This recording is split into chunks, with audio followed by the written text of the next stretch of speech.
We've got another cold and snowy day out there, as we've had most of this winter, and so it's another day to work on chipping away at getting ready for the spring in some real ways. And so what I want to do is share notes today on a very low cost, simple way to upcycle material into great plant tags. So stick around. In this cardboard box I have many thousands now of these tags that they're plastic. We'll talk about that a little bit, whether or not you want to work with something like that, that's up to you. But they're sharpened plastic that receive either a nursery pen or a pencil with lots of room to write on and last quite a while. And I'm going to explain how you can make these. Some friends of mine at Silver Run Forest Farm down in Virginia taught me this idea a number of years ago. Really great ethical nursery. Check them out down in the description. And it's based on the idea of using blinds. You can probably find aluminum blinds out there, metal blinds to work with, but in this case, what you're looking at, these were blinds at our local Finger Lakes Reuse Center. Pretty unlikely that somebody would be buying these to work with in their home since they're kind of dinged up and bent. But here, these were $3, and I think it's 2 sets of blinds in this one. These were $1 or $2 used. You can get blinds. I wouldn't encourage you to buy them new. Look at reuse stores, look at Craigslist, maybe talk with folks that have rental units, that kind of thing. But basically, one set of these blinds will make many, many hundreds of tags. So I'm just going to use my nursery pruners and snip out the string.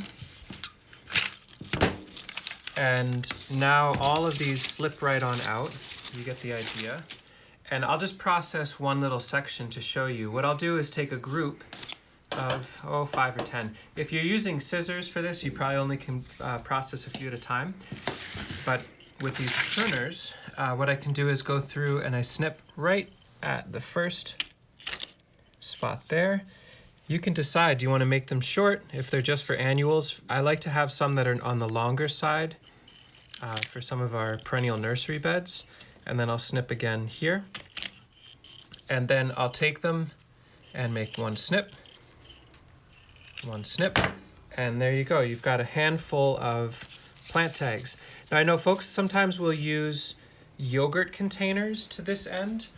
The downside in my mind with that is the yogurt container is pretty useful as it is as a yogurt container, whereas old blinds that someone's throwing out, old cigarette stained blinds or dinged up blinds that people are getting rid of, there's not really much value for them. I see these on the side of the road all the time. One set of blinds, it's just 2-foot blinds here, will probably make 600, 800 tags. I never counted, but this box came from just processing a handful of blinds. And as a nursery, now we can offer long-lasting tags for people, and these smaller ones we can use for our annual starts in the garden.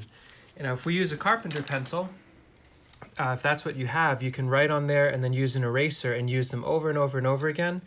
But what I prefer to use are these Listo marking pens. I made a video talking about these in the past. But other folks have told me they can use carpenter's crayons or even just regular old crayons. If you use a Sharpie, you can expect the mark will wear off pretty quickly. So that's probably about as long as this video could possibly need to be to tell you the benefits of taking old blinds from the side of the road or from asking folks or from some back closet and converting them into hundreds and hundreds of plant tags you can use over and over again. Hope that's helpful. One last side note is that we found there was 1 or 2 batches of blinds that for some reason were fragile, that in the real cold they broke apart. These haven't been doing that, but what I would say is if you're picking up blinds off the side of the road or if you're getting them from like a used store, check that if you flex them, they don't break too easily. If they do, they're too brittle for use in the garden. But these we've tested. I left them outside down to around 5 or 6 degrees for a few nights and then flexed them and they didn't break. So they should last quite a long time. So hopefully that's useful.